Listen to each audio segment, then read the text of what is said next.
What's up guys, welcome back to another video. As you guys can see, I'm inside the Mk6 GLi. This video is something I've been wanting to do for a very long time, and as soon as I posted a video on Instagram or a story about it on Instagram, everybody blew up my DMs, my messages, and wanted to know more about it. So here it is. Today I am going to be replacing this factory head unit or radio, whatever you want to call it, with an aftermarket one. As you can see from here on this box, I did get it from Amazon. Going to link everything down in the description below. So if you guys want this product, if you want this radio head unit, go ahead, hit Amazon, click the link. It's $199 before shipping and tax. Actually, before tax. I got Amazon Prime, so if you don't have Prime, then you'll pay a little bit extra for shipping. So what I first need to do is go ahead and get this black plastic trim piece off of the radio. Don't worry about the trash down there or the couple tidbits of grass on the mat over there. I try to keep this clean, but it is a daily driver and sometimes that doesn't happen all the time. So let's get this black plastic trim off of the radio, and the way to do it is you need a pry tool, a trim tool, and just pry at it. There's a couple clips all the way around. I'm using a brand called Tresalto. I will link this in the description below as well. I did get this one, this kit. This is one piece. I think it's like a 10-piece kit. It comes with like fender trim tools that have the little clips that need to be removed off the doors. But this is a really nice plastic, soft plastic, non-abrasive tool. So I'm going to use this end and pry around the clipped areas. I think there's two up here, 3 in the center, 2 on the sides, and 2 on the bottom. Not sure. I'm gonna find out right now.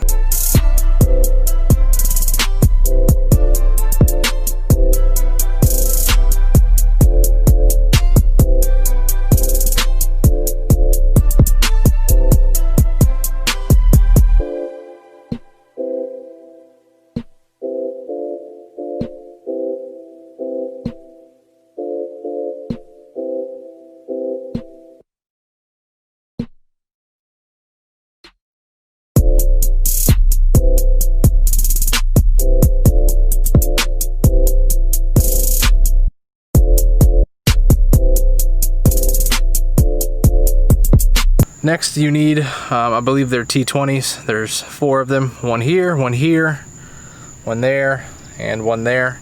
And then that head unit comes completely out. All right, all 4 T20s are out, and this should just pop completely out. Should. So the head unit's out. There's one main harness that literally comes out like that. There's a little tab you have to, if you see right there, little tab that you push, a black tab right there. You push it and then lift this arm and it comes out. You have this cable here that has a little tab right there. You just lift that straight out, pull it out. Same thing with that one. You push that out and then pull this off. And last but not least, another locking clip that folds outwards. Now let's pull the aftermarket one out of the box, see how much plug and play it really is. This is supposed to just plug and play, put the 4 screws back in, put the trim on, should be good to go. Allegedly. We'll see. Alright, so this is the head unit. There's still a screen protector on it, so those scratches will come right off. But it's a lot nicer than the factory unit.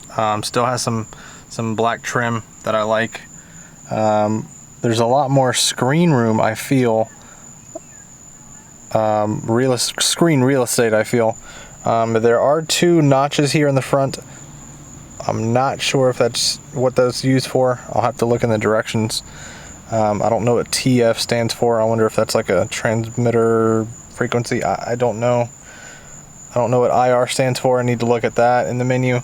Everything else is pretty much self-explanatory. You got a dimmer button there, CD changer. Yes, it does have a CD player, equalizer. I don't know what APS stands for, but I'll look at that in the menu. in the directions, I'm sorry, and those are pretty much self-explanatory. It does come with a mic that you can route. I wonder if this is going to work with the factory buttons on the steering wheel and the factory integrated microphone system. I'm not sure. I hope it does, but we'll see.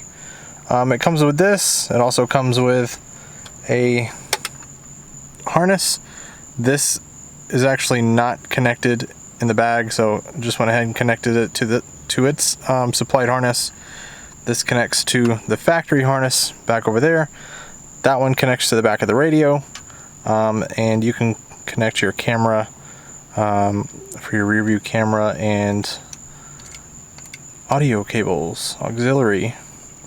So the back of the radio, and there's a diagram that actually comes up on top of the radio, just in case you can't read the harnesses. They give you that in case you can't read the harnesses. They also give you like a little user manual. They give you a remote, and it looks like they give you another harness. Let's see what that is. I guess it's another harness adapter. I'm not sure which one I got to use now. I guess I'll find out. I'll let you know. So the radio is in. It's just mocked into place. I don't have the torque screws in place, but everything works perfectly. If you guys follow me on Instagram, then you guys saw the stories that I posted on CarPlay. But let me go ahead and show you guys what the CarPlay looks like. If you don't have Apple CarPlay, this is what it's supposed to look like. So I have it temporarily, this is my cable. I have it temporarily connected to the cable that's supplied on the back of the head unit. I just have it ran under the head unit. It's just mocked in place. This is not where it's going to hang out. I'm going to route it under the console and have it come up probably through under my little armrest there. But that's the Apple, can't talk, but that's the Apple CarPlay that it comes up like. I know there's a glare there. There's a little protector on the screen itself. I'm not going to take that off until everything is in and finalized. And it's freaking hot outside, and the AC is only blowing on speed 2. So I'm over here sweating like a pig. So anyways, real quick, I'm going to show you guys the Apple CarPlay function. If you have Apple CarPlay, then you already know how CarPlay operates. If you don't, it displays everything you have from your Apple device onto your screen. So you have Spotify, settings, calendar, podcasts, messages, Spotify, maps, anything that's on your phone that can be translated onto the screen automatically does it. It's very, very responsive. Let's go to the maps. Instantly. You touch it and it is instant. You can make it 3D, which is cool. And it also talks to you just like it should on your phone. You can go to messages here, goes to all your messages, and then you can use the dial on the right to scroll it down. And you can go to Spotify. That's the only thing that takes a little bit to come up is Spotify. Everything else is instant.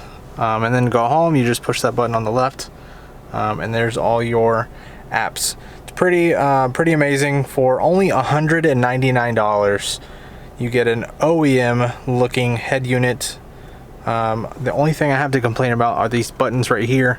They're a little bit more plasticky than factory buttons, and the knobs have a little bit of play in them, but they're just covers. That little chrome trim piece is just a cover, but it's very responsive.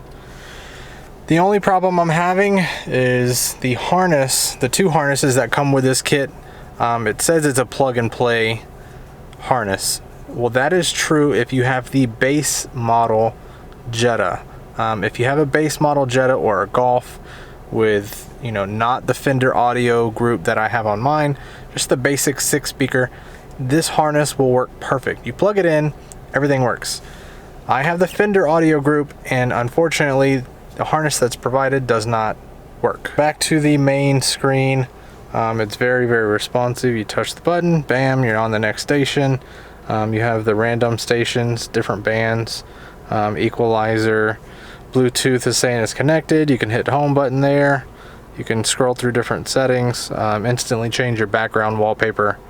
If you guys see there, it's changing in the background. I'm not sure how to customize just yet. I'm pretty sure it's gonna have to do with this USB that's hanging down. But you can go through all different settings, and it does this little flashing thing when it shows what function you're currently using.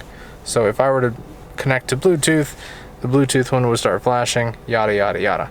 So I need to order the correct harness for this vehicle or for this radio because of my vehicle. Once I have that, then I can get audio coming through the speakers. The steering wheel controls work fine. AC controls work fine. When I open the door, it actually, well, it made me a liar. It did do that. But this is also because this is the wrong harness. So it was telling me the doors were open. I think it's getting confused because it's not the right harness. See, now it tells me the door's open. Yeah, I think it's just getting confused because this is not the right harness. Anyways, it's a great head unit. Once I get the right harness in, I'm going to show you guys everything, how clear the audio sounds. So you guys continue to stay tuned to the videos. Hopefully have an update on the GTI very, very soon. So you guys stay tuned. Thanks for watching. Make sure to comment down below, hit that thumbs up button, subscribe if you haven't already. See you guys on the next one.